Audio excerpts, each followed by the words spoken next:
Chapter 2. Shortlands.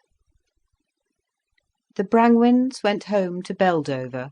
The wedding party gathered at Shortlands, the Criches' home.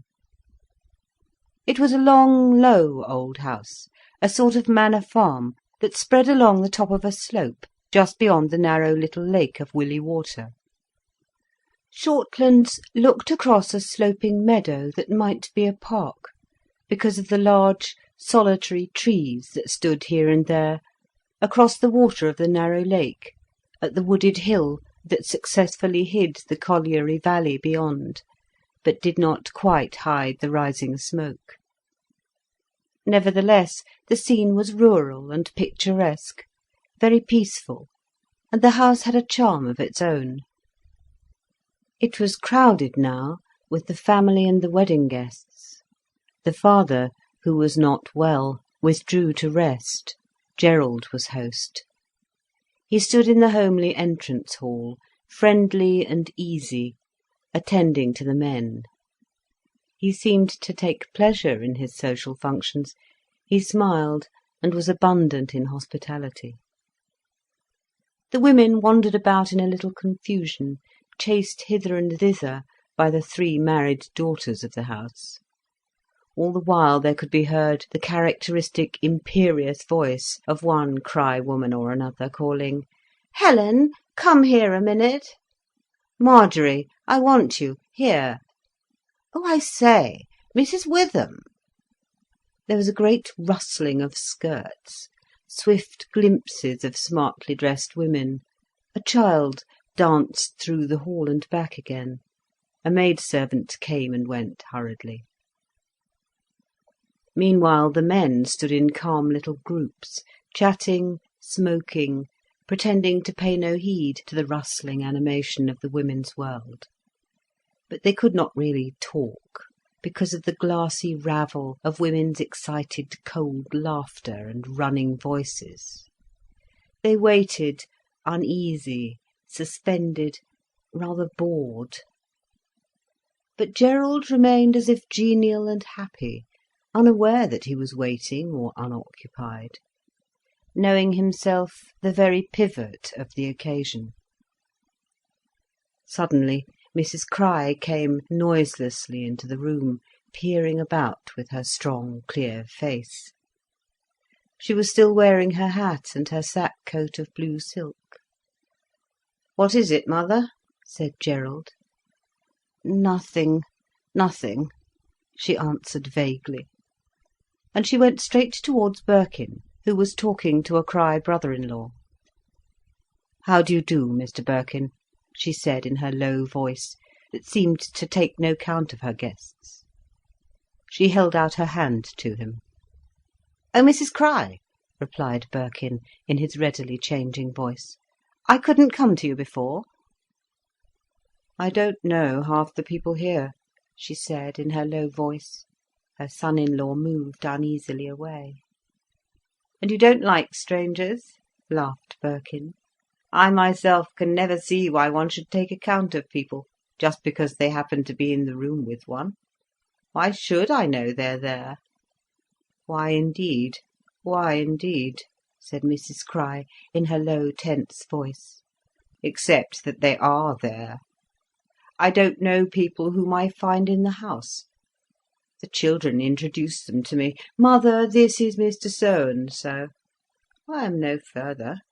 What has Mr. So-and-so to do with his own name? And what have I to do with either him or his name?" She looked up at Birkin. She startled him. He was flattered, too, that she came to talk to him, for she took hardly any notice of anybody. He looked down at her tense, clear face with its heavy features, but he was afraid to look into her heavy seeing blue eyes. He noticed instead how her hair looped in slack, slovenly strands over her rather beautiful ears, which were not quite clean. Neither was her neck perfectly clean. Even in that, he seemed to belong to her rather than to the rest of the company, though, he thought to himself, he was always well washed, at any rate at the neck and ears. He smiled faintly, thinking these things, yet he was tense, feeling that he and the elderly, estranged woman were conferring together like traitors, like enemies within the camp of the other people. He resembled a deer that throws one ear back upon the trail behind and one ear forward to know what is ahead. "People don't really matter," he said, rather unwilling to continue. The mother looked up at him with sudden, dark interrogation, as if doubting his sincerity. "How do you mean, matter?" she asked sharply. "Not many people are anything at all," he answered, forced to go deeper than he wanted to. "They jingle and giggle. It would be much better if they were just wiped out. Essentially, they don't exist. They aren't there." She watched him steadily while he spoke. "But we didn't imagine them," she said sharply.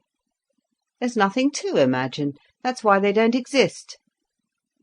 "Well," she said, "I would hardly go as far as that. There they are, whether they exist or no. It doesn't rest with me to decide on their existence. I only know that I can't be expected to take count of them all. You can't expect me to know them, just because they happen to be there. As far as I go, they might as well not be there." "Exactly," he replied. "Mightn't they?" she asked again. "Just as well," he repeated. And there was a little pause. "Except that they are there, and that's a nuisance," she said. "There are my sons-in-law," she went on, in a sort of monologue. "Now Laura's got married, there's another, and I really don't know John from James yet. They come up to me and call me mother. I know what they will say. 'How are you, mother?' I ought to say, 'I am not your mother in any sense.' But what is the use? There they are. I have had children of my own. I suppose I know them from another woman's children." "One would suppose so," he said. She looked at him, somewhat surprised, forgetting perhaps that she was talking to him, and she lost her thread. She looked round the room vaguely. Birkin could not guess what she was looking for, nor what she was thinking. Evidently she noticed her sons. "Are my children all there?" she asked him abruptly. He laughed, startled, afraid perhaps. "I scarcely know them, except Gerald," he replied. "Gerald!" she exclaimed. "He is the most wanting of them all. You'd never think it, to look at him now, would you?" "No," said Birkin. The mother looked across at her eldest son, stared at him heavily for some time. "Ay," she said, in an incomprehensible monosyllable that sounded profoundly cynical. Birkin felt afraid, as if he dared not realise. And Mrs Crich moved away, forgetting him. But she returned on her traces. "I should like him to have a friend," she said. "He has never had a friend." Birkin looked down into her eyes, which were blue and watching heavily. He could not understand them. "Am I my brother's keeper?" he said to himself, almost flippantly. Then he remembered, with a slight shock, that that was Cain's cry, and Gerald was Cain, if anybody. Not that he was Cain either, although he had slain his brother. There was such a thing as pure accident, and the consequences did not attach to one, even though one had killed one's brother in such wise. Gerald, as a boy, had accidentally killed his brother. What then? Why seek to draw a brand and a curse across the life that had caused the accident? A man can live by accident and die by accident. Or can he not? Is every man's life subject to pure accident? Is it only the race, the genus, the species that has a universal reference? Or is this not true? Is there no such thing as pure accident? Has everything that happens a universal significance? Has it? Birkin, pondering as he stood there, had forgotten Mrs. Crich, as she had forgotten him. He did not believe that there was any such thing as accident. It all hung together, in the deepest sense. Just as he had decided this, one of the Crich daughters came up, saying, "Won't you come and take your hat off, mother dear? We shall be sitting down to eat in a minute, and it's a formal occasion, darling, isn't it?" She drew her arm through her mother's, and they went away. Birkin immediately went to talk to the nearest man. The gong sounded for the luncheon. The men looked up, but no move was made to the dining room. The women of the house seemed not to feel that the sound had meaning for them. 5 minutes passed by. The elderly manservant, Crowther, appeared in the doorway exasperatedly. He looked with appeal at Gerald. The latter took up a large curved conch shell that lay on a shelf, and without reference to anybody blew a shattering blast. It was a strange rousing noise that made the heart beat. The summons was almost magical. Everybody came running, as if at a signal. And then the crowd, in one impulse, moved to the dining room. Gerald waited a moment for his sister to play hostess. He knew his mother would pay no attention to her duties. But his sister merely crowded to her seat. Therefore the young man, slightly too dictatorial, directed the guests to their places. There was a moment's lull, as everybody looked at the hors d'oeuvres that were being handed round. And out of this lull a girl of 13 or 14, with her long hair down her back, said in a calm, self-possessed voice, "Gerald, you forget father when you make that unearthly noise." "Do I?" he answered. And then to the company, "Father is lying down, he is not quite well." "How is he really?" called one of the married daughters, peeping round the immense wedding cake that towered up in the middle of the table, shedding its artificial flowers. "He has no pain, but he feels tired," replied Winifred, the girl with the hair down her back. The wine was filled, and everybody was talking boisterously. At the far end of the table sat the mother, with her loosely looped hair. She had Birkin for a neighbour. Sometimes she glanced fiercely down the rows of faces, bending forwards and staring unceremoniously, and she would say in a low voice to Birkin, "Who is that young man?" "I don't know," Birkin answered discreetly. "Have I seen him before?" she asked. "I don't think so. I haven't," he replied. And she was satisfied. Her eyes closed wearily, a peace came over her face. She looked like a queen in repose. Then she started, a little social smile came on her face. For a moment she looked the pleasant hostess. For a moment she bent graciously, as if every one were welcome and delightful. And then immediately the shadow came back. A sullen, eagle look was on her face. She glanced from under her brows like a sinister creature at bay, hating them all. "Mother," called Diana, a handsome girl, a little older than Winifred, "I may have wine, mayn't I?"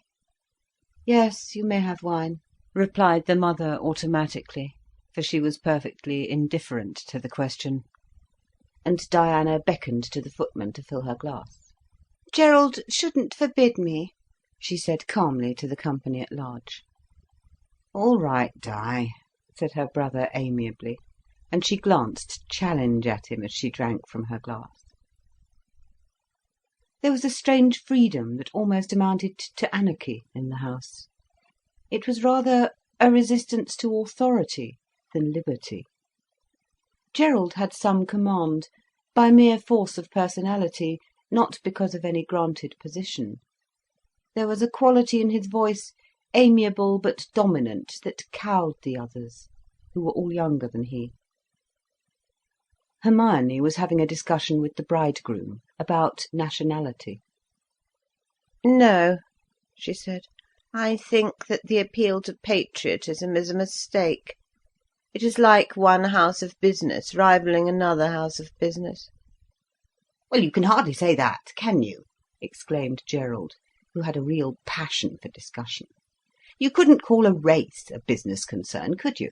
And nationality roughly corresponds to race, I think. I think it is meant to." There was a moment's pause. Gerald and Hermione were always strangely, but politely and evenly inimical. "Do you think race corresponds with nationality?" she asked musingly, with expressionless indecision.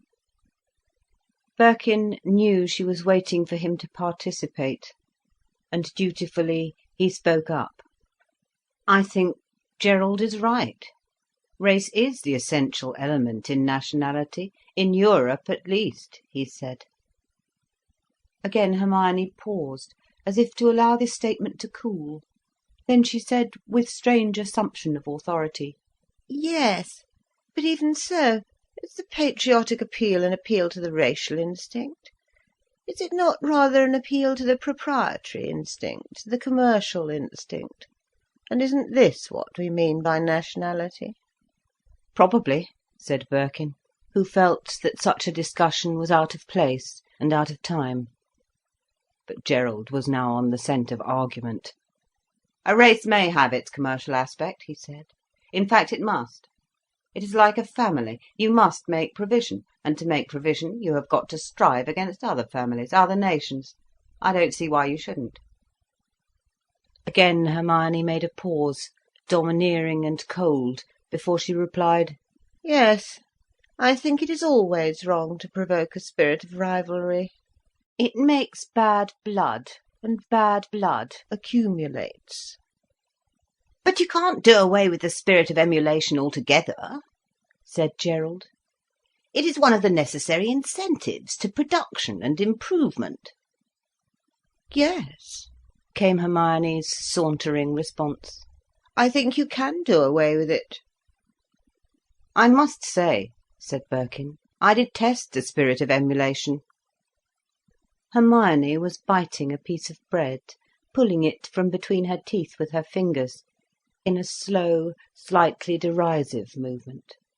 She turned to Birkin. "You do hate it, yes," she said, intimate and gratified. "Detest it," he repeated. "Yes," she murmured, assured and satisfied. "But," Gerald insisted, "you don't allow one man to take away his neighbour's living, so why should you allow one nation to take away the living from another nation?" There was a long, slow murmur from Hermione before she broke into speech, saying with a laconic indifference, "It is not always a question of possessions, is it? It is not all a question of goods." Gerald was nettled by this implication of vulgar materialism. "Yes, more or less," he retorted. "If I go and take a man's hat from off his head, that hat becomes a symbol of that man's liberty. When he fights me for his hat, he is fighting me for his liberty." Hermione was nonplussed. "Yes," she said, irritated, "but that way of arguing by imaginary instances is not supposed to be genuine, is it? A man does not come and take my hat from off my head, does he?" "Only because the law prevents him," said Gerald. "Not only," said Birkin. 99 men out of 100 don't want my hat." "That's a matter of opinion," said Gerald. "Or the hat," laughed the bridegroom. "And if he does want my hat, such as it is," said Birkin, "why, surely it is open to me to decide which is a greater loss to me, my hat, or my liberty as a free and indifferent man." If I am compelled to offer fight, I lose the latter. It is a question which is worth more to me, my pleasant liberty of conduct, or my hat." "Yes," said Hermione, watching Birkin strangely. "Yes." "But would you let somebody come and snatch your hat off your head?" the bride asked of Hermione. The face of the tall straight woman turned slowly, and as if drugged, to this new speaker.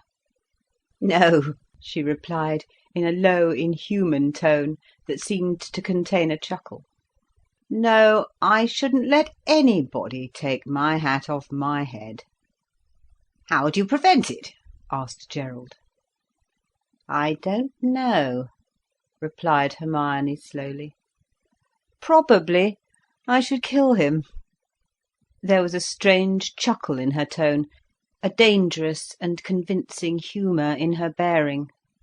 "Of course," said Gerald, "I can see Rupert's point. It is a question to him whether his hat or his peace of mind is more important." "Peace of body," said Birkin. "Well, as you like there," replied Gerald. "But how are you going to decide this for a nation?" "Heaven preserve me!"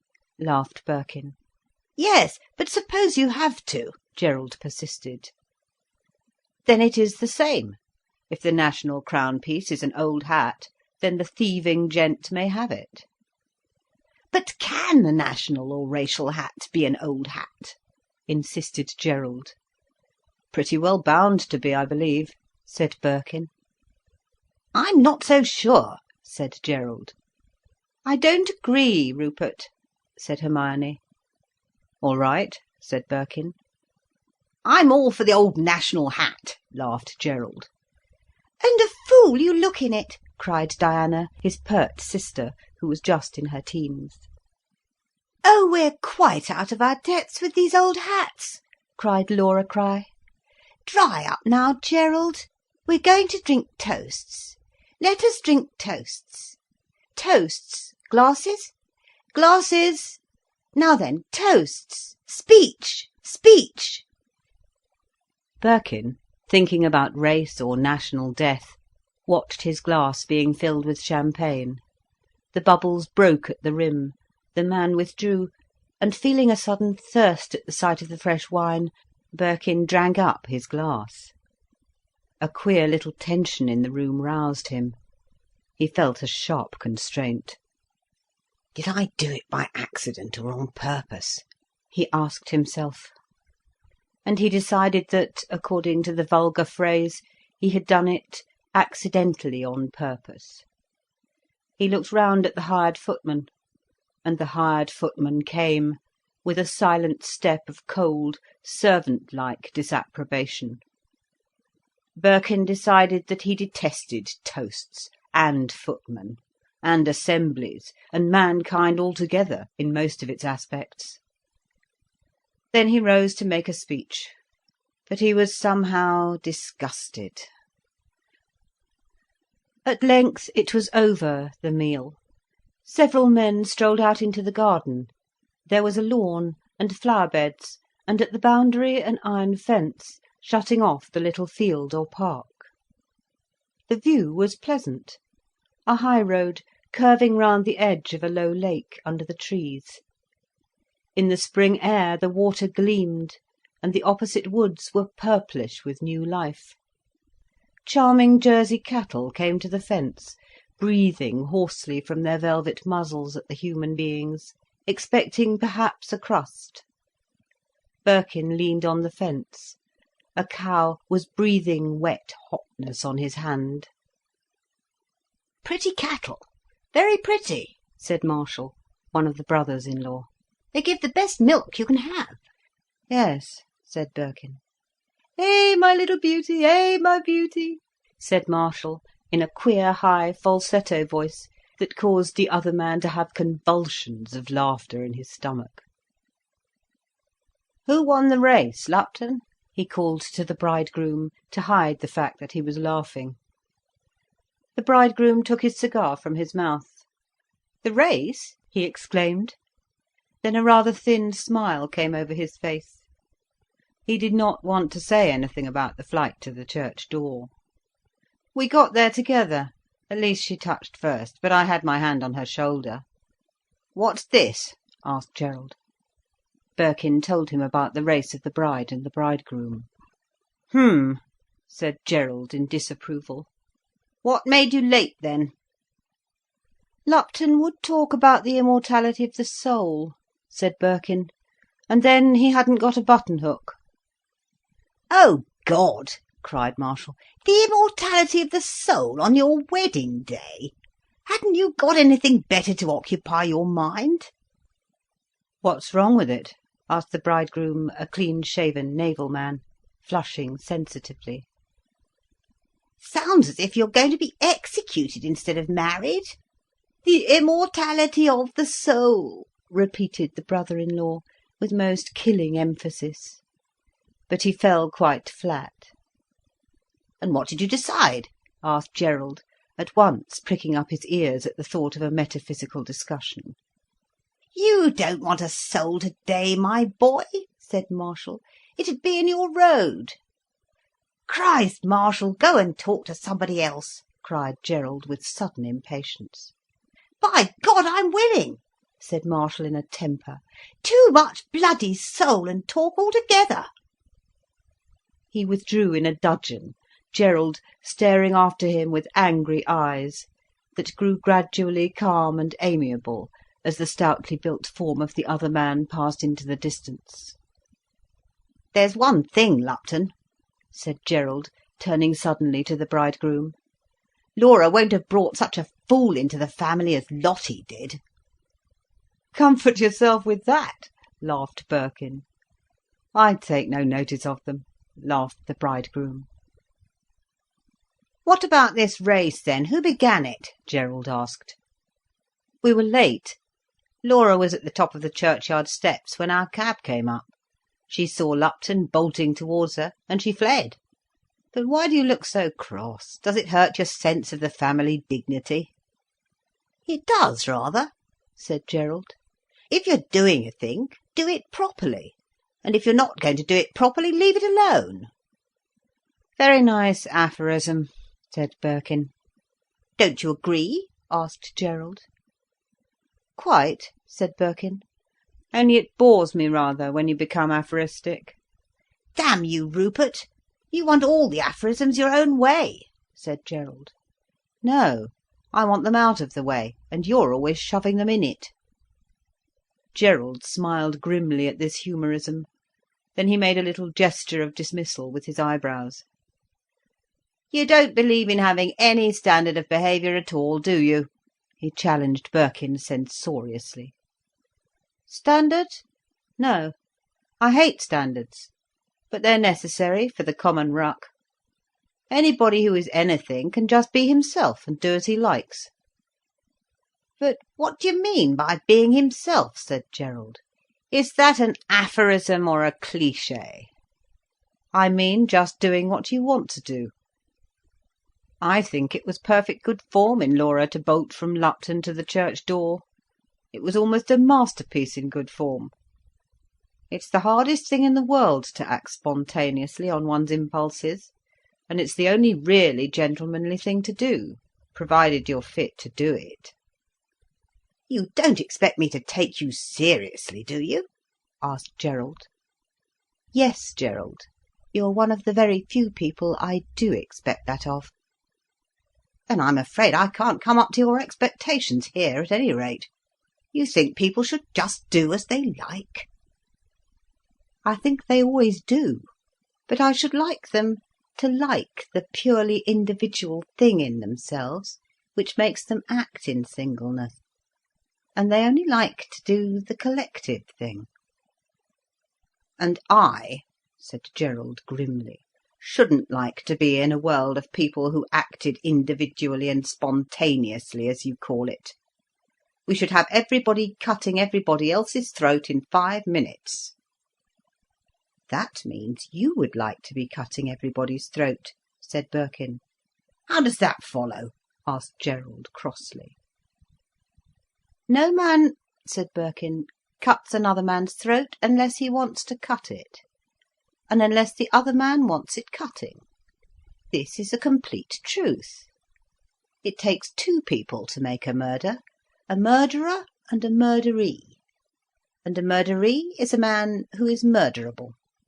And a man who is murderable is a man who, in a profound if hidden lust, desires to be murdered. "Sometimes you talk pure nonsense," said Gerald to Birkin. "As a matter of fact, none of us wants our throat cut, and most other people would like to cut it for us some time or other." "It's a nasty view of things, Gerald," said Birkin, "and no wonder you're afraid of yourself and your own unhappiness." "How am I afraid of myself?" said Gerald. "And I don't think I am unhappy." "You seem to have a lurking desire to have your gizzards slit, and imagine every man has his knife up his sleeve for you," Birkin said. "How do you make that out?" said Gerald. "From you," said Birkin. There was a pause of strange enmity between the two men that was very near to love. It was always the same between them.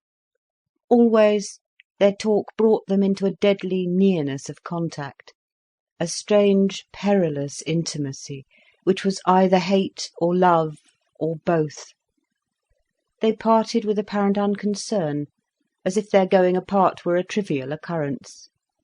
And they really kept it to the level of trivial occurrence. Yet the heart of each burned from the other. They burned with each other inwardly. This they would never admit. They intended to keep their relationship a casual, free and easy friendship. They were not going to be so unmanly and unnatural as to allow any heart-burning between them.